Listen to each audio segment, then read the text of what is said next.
just the picture. We are controlling transmission. I want counterculture. I want anti-establishment. This is mass madness, you maniacs! Quiet, numbskulls, I'm broadcasting. The basic problem is that we are living in a virtual reality. We're living in a totally controlled environment, an environment that has been created by mass media. Now, many people, especially young people, accept unquestioningly the reality that is presented by the media. Popular culture, movies, television, music, carry messages about how society works and how people should behave. And so entertainment is not value-free. It has ideological content. It presents a worldview that influences the people who watch the programming. There is a reason why television networks and the music industry, the various companies, they have programming departments. The programming that we are constantly assaulted by throughout our life conditions us, it programs us to a particular worldview. Now, we may consider it normal because we were born into this system of lies and deception. In fact, deception has become part of the social framework of society. And because we were born into this situation and our parents were born into it and have suffered from it, we don't know any better. And so we don't necessarily see things as they are. We see things as we are. Using television as the prime example of how mental programming and mind control works, television is the most powerful weapon of psychological warfare in history. And yet, television, for many people, is a member of the family in the household. It's the primary member. Yes. It runs the household. Yes, well, not only that, but it's the primary source of information, and the television, in effect, represents an altar, a religious altar that the nation is worshiping before. Many people don't think about the things that affect them subconsciously, because generally they don't know what to look for until someone comes around and starts pointing these things out to them, and then they suspect the ultimate control is to control people without their conscious awareness. Again, television is a prime example. Think back to whenever you have observed young children or older adults sitting, watching television. They have this glassy-eyed, vacant look in their eyes because they are in a trance state, in a hypnotic state of mind. Now, why this is important is that we are more suggestible to mental programming during this state of mind than at any other time. We're very vulnerable to manipulation at this time because the first order of business for a propagandist or an advertiser is to create the circumstances that will induce a state of mind that is favorable to the reception of their message. And that state of mind is the hypnotic state of mind, making television extremely important in this whole process of creating a unified mindset among the entire population. Have you ever bought something and then later on wondered why did you buy it?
The entire entertainment world is rife with evidence of the Freemasons' presence. Openly or subliminally their agenda and beliefs and ideals are propagated. From big films to simple cartoons, the Masons have not left anything to chance in promoting their message of a global government. Matt Groening, the creator of one of the most popular cartoon series in television history, The Simpsons, is a self-confessed anarchist. Matt Groening himself has openly declared that he wanted to get his own political ideas across within his work. But he wanted to do this in such a way that people would find it easy to accept his ideas, and the means he chose to this was a clever little cartoon called The Simpsons. So what exactly is The Simpsons teaching us and our children? There are many lessons being programmed into us. These include disregard for authority, either parental and governmental, that bad manners and disobedience is the way to attain status amongst people, and that ignorance is trendy and cool, whereas knowledge is unfashionable. However, what is especially worrying is the Masonic undertones of one episode in particular. The episode in which the father figure of the family, Homer Simpson, becomes obsessed with a group called the Stonecutters, or should it be called the Freemasons? Upon joining the group, his fellow members find a birthmark on him, a mark that makes the rest of the group declare him to be the chosen one. The chosen one, whom the sacred parchment prophesied would lead us to glory. But with his newfound honor and dignity, he, Homer Simpson, fools himself into thinking that he is God. I always wondered if there was a God, and now I know there is, and it's me. Some may dismiss it as nothing more than a children's cartoon, a bit of harmless fun. But the influence it has on audience makes it a very effective means of propaganda, indoctrinating a people without them even realizing. Its very creators admit that they are propagating their political ideas to the audience in a covert manner. Ideas spread through the domestic television can reach a far wider audience than movies and cinema. And it is through this media that a new concept is being introduced. The concept of one global leader.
Grandpa is sure gonna be surprised when he sees I figured this puzzle out all by myself. The last piece. This is it! I did it! The Millennium Puzzle's complete!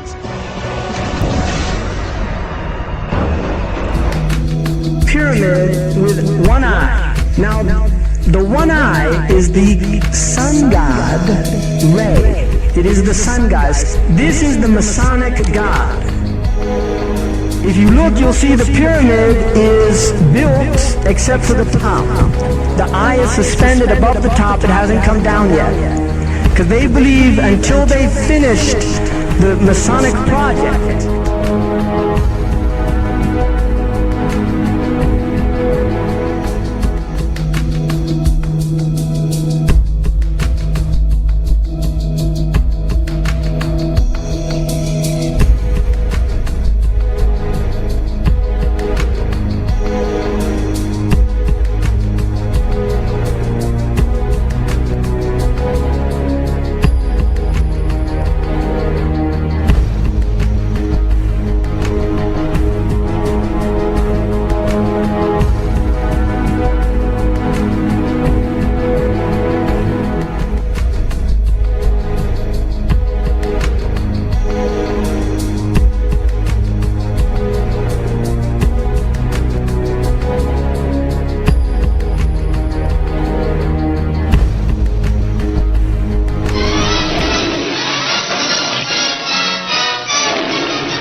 From the looks of things, sir, I'd say they are here to audition for the remaining slot in the fabulous super race.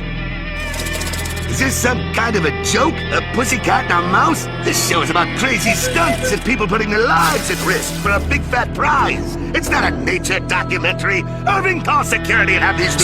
Sir! It's him.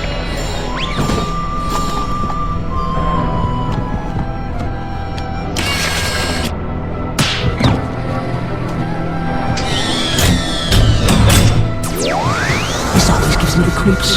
He's the president of Hollywood. He's supposed to give you the creeps.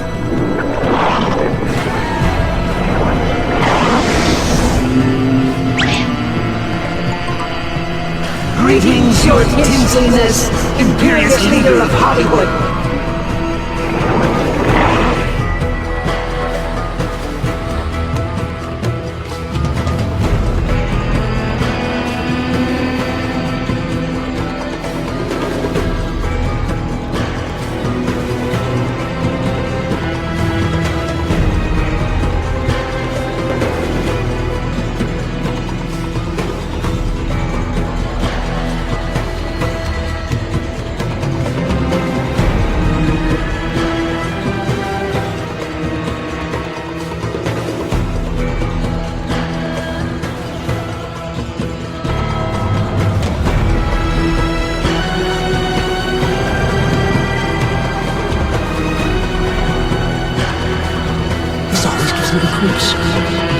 He's the president of Hollywood. He's supposed to give you the creeps. Greetings, your tinselness, imperious leader of Hollywood. This always gives me the creeps.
How they feel about human beings. This is how they feel about it. And this is not a joke. This is reality, people. This is reality. And if you don't like it, go back to sleep. You better start just being aware of what kind of world we're living in and what we have to do to make some changes. Because the changes aren't going to come around. We just keep sleeping along, dozing along, putting on the snooze button. The alarm button going on, but they're going to keep you asleep because they fear the day that you wake up. That's what they fear, and you should be very well aware of that. Be aware of that, people.